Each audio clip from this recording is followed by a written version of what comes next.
Muito feliz de estar aqui com os irmãos. E eu creio que Deus há de falar muito conosco nessas duas reuniões. Amém? Você tem uma expectativa? Aleluia. Abra a tua Bíblia comigo no livro de Atos, capítulo de número 9. Na verdade, tinha que se chamar Atos do Espírito Santo. Na verdade, foi o que Deus fez. Atos 9. Tu és lindo, Jesus, maravilhoso. Atos 9, verso 36.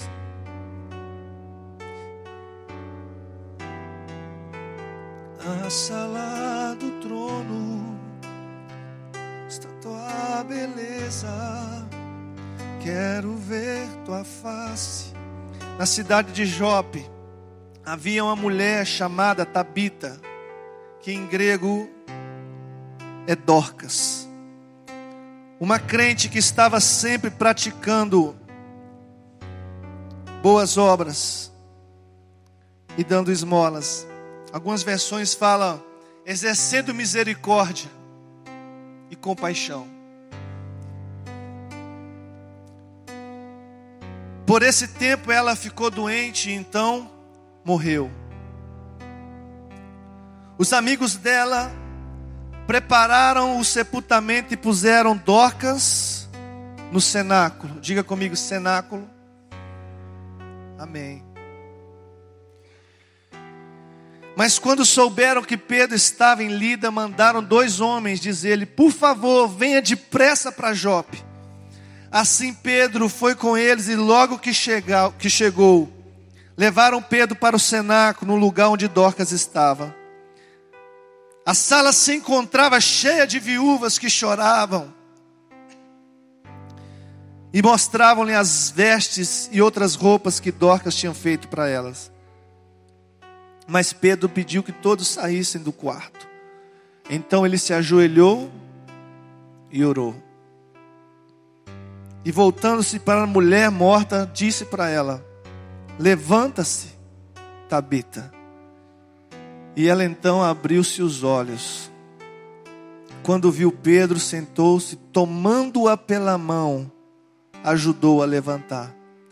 Então chamou os santos, as viúvas presentes, apresentando-a viva. A notícia então correu por toda a cidade. E muitos creram no Senhor Jesus. Amém? Existe uma notícia que vai correr, amém?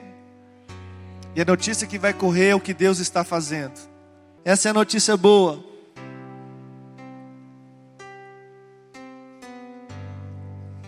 Já percebeu que as notícias que mais nos entristecem são as notícias daquilo que o homem faz?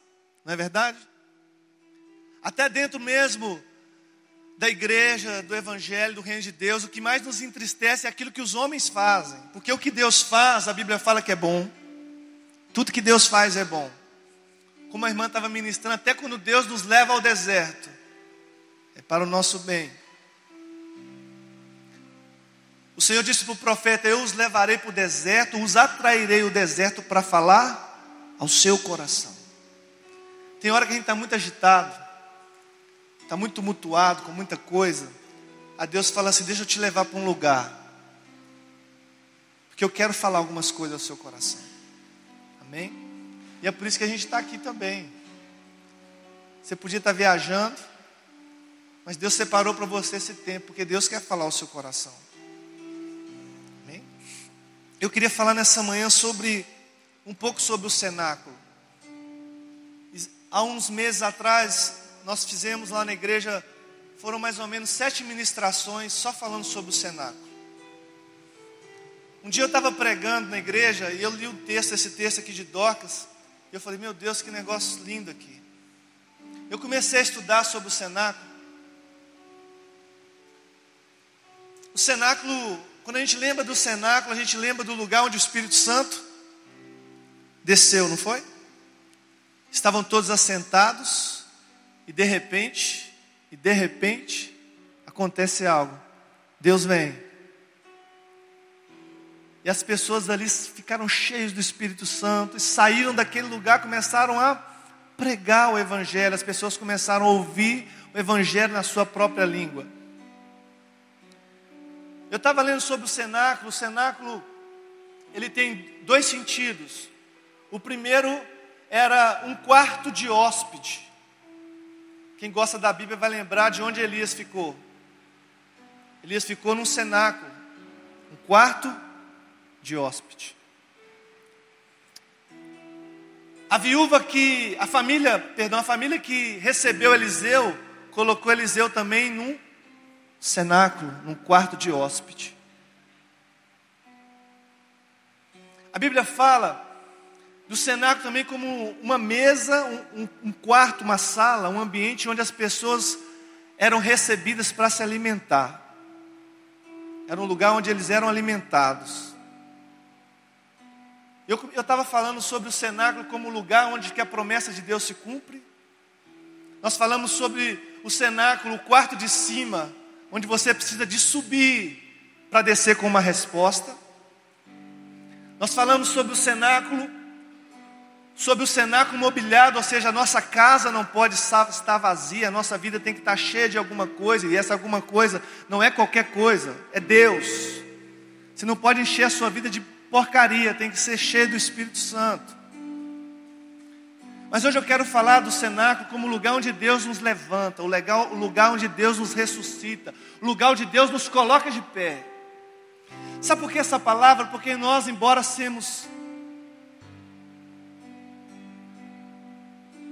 muitas vezes andando com Deus, a gente tropeça muito.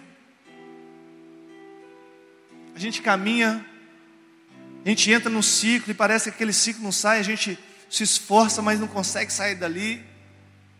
Tropeça, levanta, cai. Tem dia que a gente está bem, não é? Tem dia que a gente está dando glória a Deus, aleluia. Tem gente que a gente senta debaixo da árvore e pede, Deus me leva. Não é assim? Tem dia que a gente enfrenta os profetas de Baal, mas tem dia que a gente pede a Deus para morrer. Não vou pedir para ninguém levantar a mão, porque eu acredito que todo mundo já fez essa oração, diz assim, Deus me leva porque eu não aguento mais. Não é assim? Não é assim?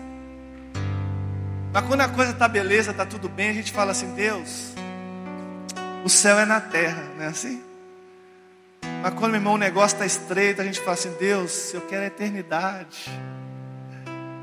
Irmãos, não sei se está bom ou está ruim aqui, mas eu sei que o nosso lugar não é aqui. A gente está aqui só como um peregrino forasteiro. Nossa morada é eterna, é lá. Amém? Deus nos deu a terra. Glória a Deus. Mas isso aqui é só um protótipo. O melhor está por vir. Amém?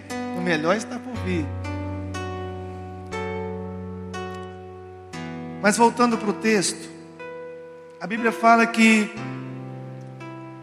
havia uma cidade chamada Jope. Parece que tem um irmão aqui que já foi em Israel um monte de vezes. Cadê o irmão para me conhecer? Não está aqui não? Vem à noite. Eu ia pedir para ele contar um pouquinho de Jope para nós. Jope é uma cidade portuária, é um dos portos mais antigos do mundo, Jope. Quando a gente tem uma ideia de porto, a gente tem uma ideia daquelas embarcações grandes, daqueles guindastes, né? Mas o porto naquela época era um porto natural. Era uma entrada que tinha uma bacia, né? Onde os barcos entravam. Conta-se a história, né? Os relatos históricos dizem que as ondas naquele lugar eram uma pequena entrada, mas havia ondas de até 5 metros de altura, por causa dos ventos. Toda cidade portuária é uma cidade que ela vive de esperança, sabia? A expectativa das pessoas de que chegue alguma coisa para elas. Em 98 eu estive em Santos. E lá em Santos eu estive na casa de um senhor que ele trabalhava no porto. Engraçado que tem um rádio lá, que eles ficam ouvindo o rádio para saber se está chegando embarcação e se o número da inscrição dele vai entrar naquela embarcação. Eles ficam atentos para saber que horas que vai chegar a embarcação para eles trabalharem. É uma rádio do próprio porto. E eu fiquei observando a expectativa daquela pessoa para trabalhar. porto de Jope era um lugar onde era a maior entrada de mercadoria para a região, vinha do porto de Jope. Então era um lugar que tinha muita expectativa, era carregado de expectativa. As pessoas esperavam receber alguma coisa. As pessoas esperavam que viesse algo para elas ali, ou seja, um trabalho, uma mercadoria, uma oportunidade. Eles estavam esperando algo ali naquele porto. Mas também, irmãos, eu descobri que aquele lugar também foi um lugar que muitas embarcações afundaram. Era um lugar de muita expectativa, mas era um lugar também de muita frustração. Muita expectativa, mas também de muita frustração. Muitos projetos morreram quase chegando no destino. Muitos sonhos morreram quase chegando. Muitas coisas quase aconteceram. Muitas pessoas quase alcançaram algo ali naquele porto. Muitas pessoas sorriam naquele porto porque estava chegando muita coisa boa. Mas muitas pessoas também choraram naquele porto porque viram as suas embarcações se afundarem. A Bíblia fala que um dia um homem, um profeta de Deus, Deus chamou ele para ir para Nínive. Ele foi para Tarsis. Mas aonde que ele pegou o barco? Em Jope. Ele foi lá nesse porto pegar um barco. Jope também era conhecida como um lugar onde muitos se perdiam. Muitas pessoas se perdiam. Mas em Jope havia uma mulher chamada Dorcas. Essa mulher, ela tinha um coração que se identificava com o coração de Deus. A Bíblia fala que ela era uma mulher cheia de misericórdia e compaixão. Alguém já ouviu falar sobre o ministério Dorcas? Alguém já ouviu falar? Que é o pessoal que dá o quê? Comida, roupa para o necessitado. Isso aí não surgiu da cabeça de alguém não, irmão. Surgiu da Bíblia. Conta-se que Dorcas, ela fazia roupas para dar para os pobres. Ela costurava, ela pegava lá os panos e faziam roupas e dava para viúvas, para os pobres. As pessoas vestiam da grife de Dorcas. Dorcas vestiu muita gente na sua cidade. Ela sustentou muitas pessoas. Não porque ela era boa, mas porque ela tinha um coração de Deus dentro dela. Irmãos, a nossa bondade, a Bíblia fala que é trapo de imundície. Nossa justiça. A gente não é bom não, é a graça de Deus na nossa vida, é a presença de Deus na nossa vida.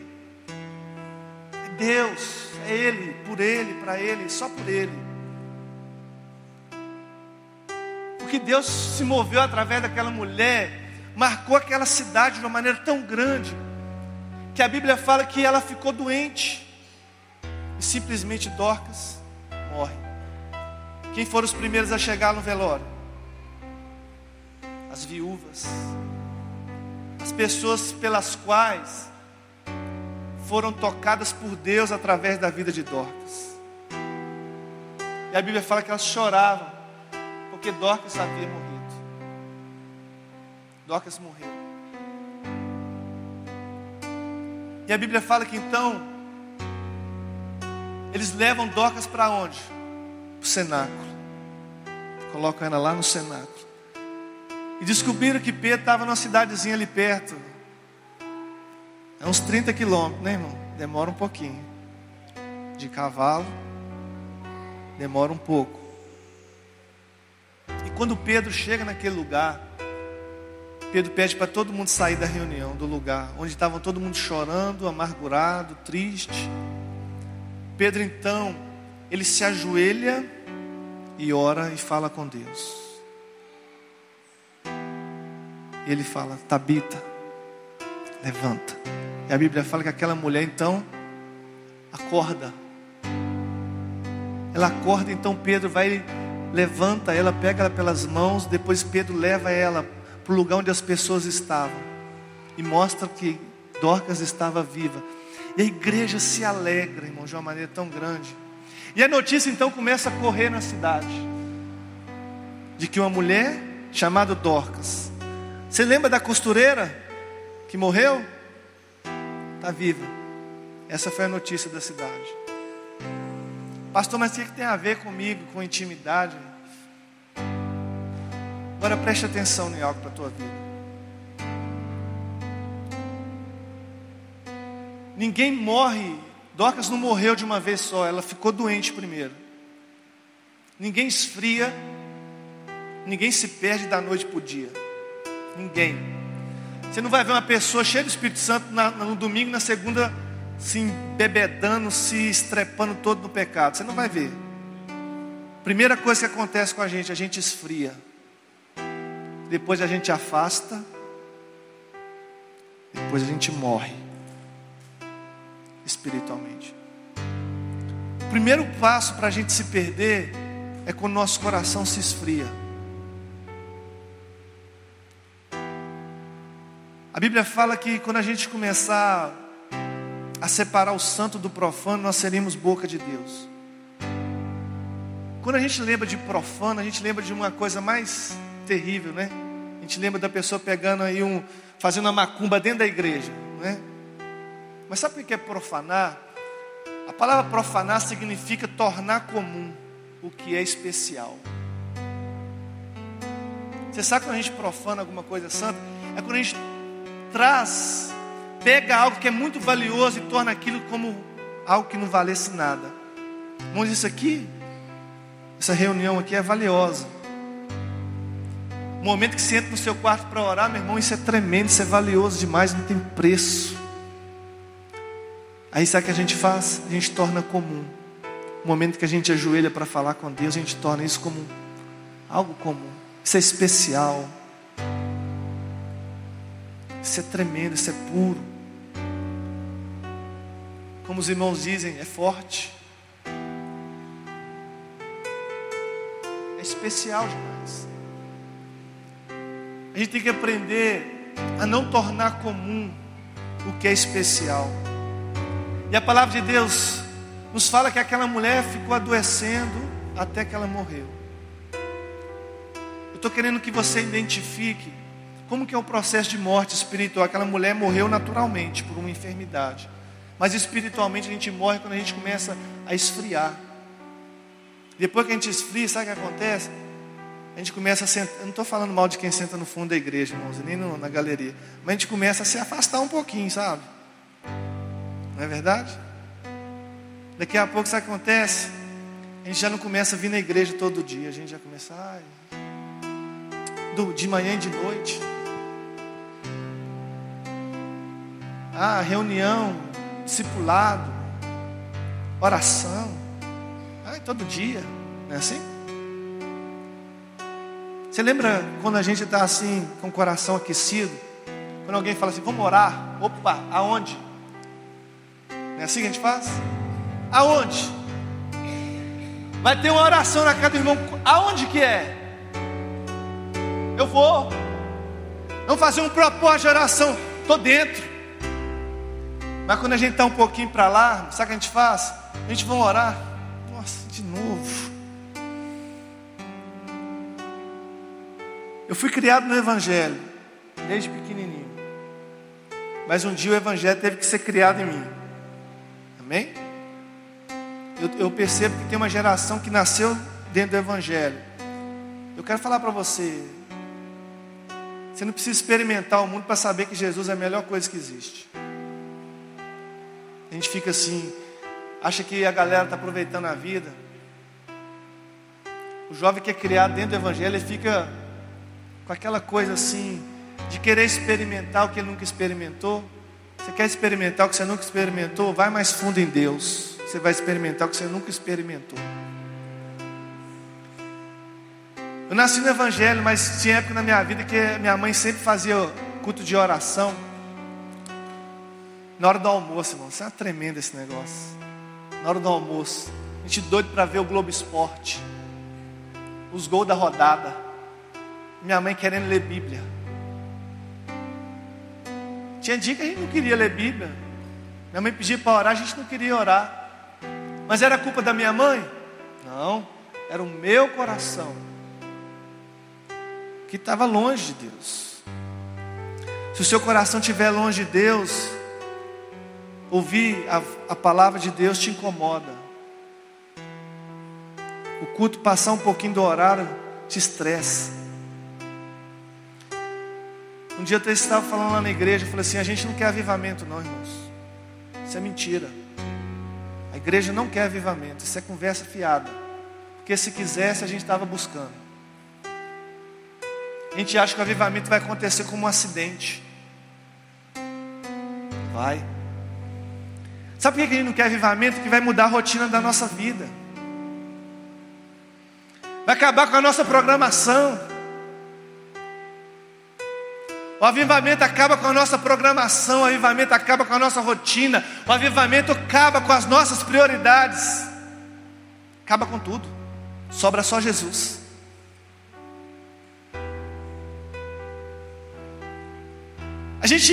Será que a gente quer mesmo avivamento?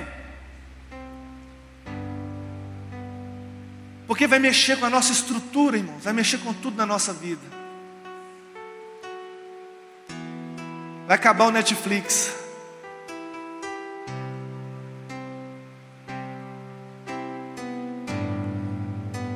Vai acabar com muita coisa.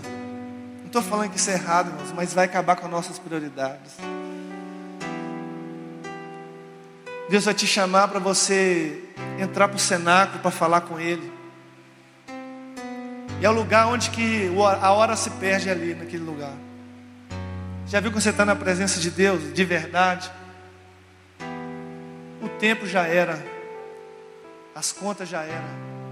Os problemas já eram. Tudo já era. Só sobra Jesus. Só sobra Ele. A Bíblia fala que então Dorcas morre. Morre com ela a misericórdia e a compaixão. Talvez eles tenham morrido na tua vida. Algo que Deus te deu. Algo que Deus entregou para você. Talvez hoje você está até aqui, mas a geração viva está morta. Talvez você está até aqui no congresso, se esforçando, mas está morto. A misericórdia já morreu. A compaixão já morreu. O fogo já está só as brasas. O ardor pela presença de Deus, o desejo ardente pelo Senhor já foi muito tempo embora. Já se perdeu, está morto. Eu tenho uma boa notícia para você. Pedro chegou, ele fala com Deus. E Dorcas é ressuscitada naquele dia. Quando você entra no cenáculo, na presença de Deus, é o lugar que Deus te levanta. É o lugar que Deus te ressuscita. É o lugar que Deus te coloca de pé de novo. É o lugar onde Deus te devolve a misericórdia, a compaixão. Deus te devolve o amor. Deus te devolve o fogo. Deus te devolve a paixão por Ele. Deus devolve o que você perdeu em algum lugar da sua vida. Sabe por quê, igreja? Porque sempre a gente está se perdendo. A gente começa a caminhar no Evangelho, mas chega uma hora que a gente se perde. Até no meio da nuvem de Deus a gente se perde. Israel se perdeu no meio da nuvem de glória. Israel se perdeu. Tem gente que se perde no meio do fogo de Deus. Deus não quer que você se perca. Deus quer que você se encontre nele. A Bíblia fala que então Dorcas é ressuscitada. Imagina a alegria das viúvas. Dorcas está viva. A Bíblia fala que a notícia começou a correr na cidade. Preste atenção nela para a tua vida. Aquela cidade era conhecida como a cidade da expectativa, mas a cidade da frustração. Mas agora tudo isso acabou. O que era mais conhecido em Jope não era o porto. O que ficou mais conhecido em Jope foi o lugar que Deus ressuscitou Dorcas. O lugar que Deus ressuscita foi conhecido aquela cidade. Como ficou conhecida Jope? Não era um lugar que chegava expectativa, não era um lugar de frustração, mas era um lugar onde a vida voltava. É um lugar onde a vida era trazida novamente, onde aquilo que era morto ficava de pé. Jope não era mais um lugar de ondas grandes, onde os barcos se afundavam. Jope agora era um lugar onde Deus levantava quem estava morto. E a Bíblia fala que o temor O temor cresceu, a notícia espalhou por toda a cidade e muitos começaram a crer no Senhor. Existe uma notícia de Deus. Sabe qual que é a notícia de Deus? Que existe uma geração viva, existe um povo vivo de pé na presença do Altíssimo, que manifesta a glória de Deus, que pode ser que até um dia esteve morto, pode ser até um dia que a chama estava apagando, mas tem uma palavra que eu amo no Senhor que diz assim, que quando o Messias chegasse, não se ouviria a sua voz nas praças, não gritaria. O que o Senhor está falando? Não seria por força nem por violência. Mas ele diz, tem uma promessa tremenda que diz assim, porque a cana